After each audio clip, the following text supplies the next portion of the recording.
Welcome to Rants TV, Travel and Events.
Kahit dito sa side ng Escolta guys, oh, sa Riverside, grabe ang ganda din pala dito at napakalinis.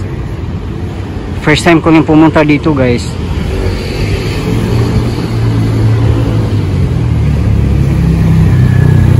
Ayan, oh, may mga halaman pa dito na napakaganda.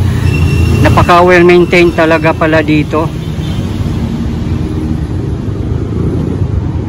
At yan yung Escolta Ferry Station.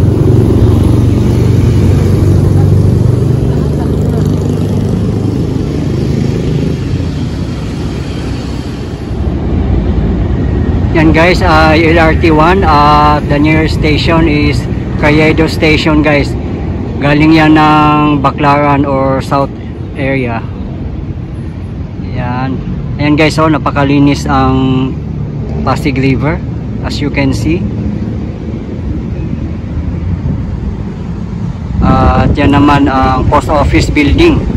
Yung nasunog na post office building guys, or Manila Central Post Office. So yun nga guys, ang likod niyan, yan yung part ng Pasig River Esplanade. Sobrang ganda niyan guys pag umiilaw na yan sa gabi.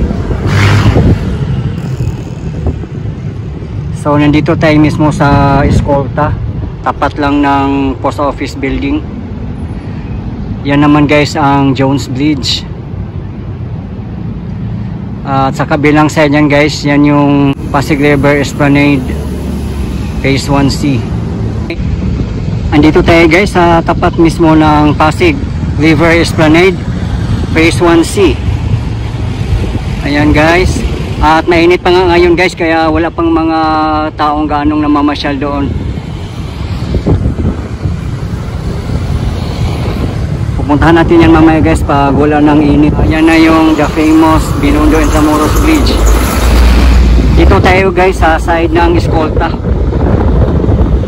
Ayan guys, oh, napakahaba ng Pasig River Esplanade.